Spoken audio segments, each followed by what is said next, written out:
संत के जैसा परमार्थी संसार में और कोई दूसरा होता नहीं है। वृक्ष बड़े परमार्थी करे और के काज, भव सागर से तरन को पलटू संत जहाज। वृक्ष बड़े परमार्थी होते हैं जो औरों के कार्य को करते हैं, लेकिन भव सागर से अगर तरना चाहते हो तो संतों के जहाज पे बैठ जाओ।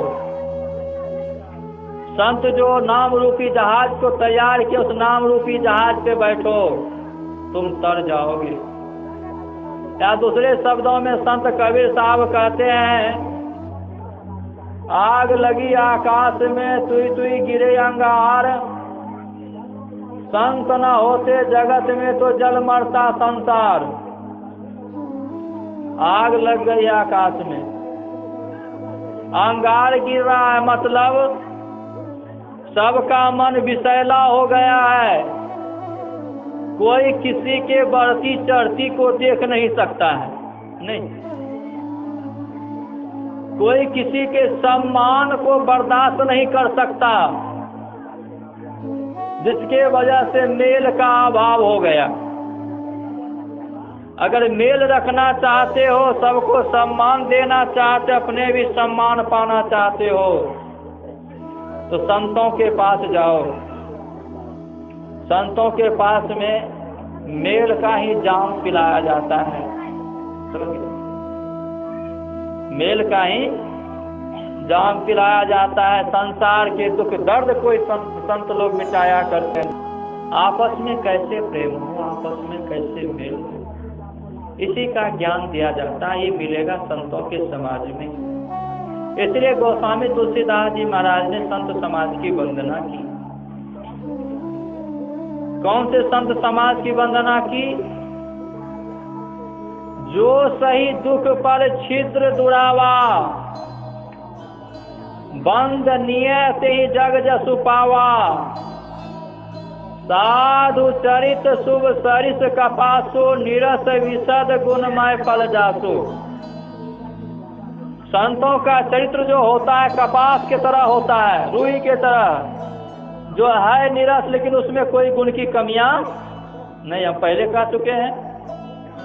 और जो दुख को देख अपने दुख को सह लेते, लेकिन दूसरे को दुख होने नहीं देते। जो सही दुख पर छिद्र दुरावा, जो हर हमेशा दूसरे के दुख को, दूसरे के छिद्र को ढकते रहते, छिद्रान्वेषी नहीं है, जो निंदक नहीं है। बहुत तो साधु वेश में आकर के, संत वेश में आकर, सज्जन की वेश में आकर के, सज्जनों के वेश में आकर एक दूसरे की निंदा करते हैं। निंदा करने वाले कभी संत नहीं होते, संत कभी निंदा नहीं करते। निंदा करने वाले कभी संत नहीं होते और संत कभी निंदा नहीं करते। और जिनके पास ऐसा ज्ञान है, जिनके पास ऐसी योग्यता है, वही वास्तव में सच्चे संत हैं, वही वास्तव में सच्चे भक्त हैं, वही वास्तव में सच्चे साधु है, वही वास्तव में सच्चे सज्जन हैं। जिनके पास ऐसा गुण नहीं है सो नहीं। संत को मोमबत्ती के समान होना चाहिए, संत को सुई के समान होना चाहिए, संत को माताएं के बाल के समान होना चाहिए। जैसे मोमबत्ती के पास में जब तक धागा रहता है तब तक वो जल करके दूसरे को प्रकाश देता, अपने विनाश को प्राप्त हो जाता है, अपने शरीर की सुधि नहीं रख करके संसार को प्रकाशित करता है। उसी तरह संत महात्माओं का जब तक शरीर रहता है तब तक दुनिया को सदुपदेश करते रहता है। महर्षि साईं स्वामी जी महाराज को जब डॉक्टरों ने मना किया, आप इतना मत बोलिए, हमको भी पूर्णिया में मना कर दिया, इतना मत बोलिए। तो डॉक्टरों ने जब उनको मना किया तो भक्तों ने भी मना किया। तो सबसे पहले वो क्या कहते हैं, हमें नहीं बोलबे तो हमरा के पूछते नहीं। मान लीजिए हम आपके यहाँ आए, अगर हम नहीं बोले तो हमको कोई पूछेगा? खाने पर भी आफत हो जाएगा भाई, हाँ, खाने पर भी आफत हो जाएगा। और दूसरे शब्दों में क्या कहते हैं, अरे बैठे बैठे सर जाना अच्छा है कि सत्संग भजन करते करते मर जाना अच्छा है। उत्तर में क्या होगा, बैठे बैठे सरने से अच्छा सत्संग भजन करते करते मर जाओ। ये जीवन की सार्थकता हो जाएगी, ये तुम्हारा जीवन सार्थक हो जाएगा। अरे एक घड़ी आधी घड़ी आधो में पुनियाद तुलसी संगत साध के बाकी के दिन बाद। अगर थोड़ा भी सत्संग भजन कर लिया वो दिन तो ठीक हो गया, समझ गए। जैसे दुकानदार जो दिन भर दुकान खोल के रखा, बोहनी नहीं हुआ तो उसका व्यर्थ न बचना हो गया। उसी तरह मनुष्य दिन से दिन भर में कोई सत्कर्म नहीं किया, पूजा पाठ नहीं किया, साधुओं की संगति में नहीं किया, कथा प्रवचन नहीं सुना, पूजा पाठ नहीं किया तो उसका बेकारे दिन चला गया। इसलिए दिन को जो है ना, दिन को ठीक ठाक बनाना चाहते तो बोहनी बढ़िया से करो, बोहनी बट्टा कम से कम कर लो। अरे नवरात्र के पूजा में रहते हो, उपवास करते हो, अब बहुत सुंदर समय, बहुत जगह दुर्गा मंदिर बना हुआ है, समझ गए ना।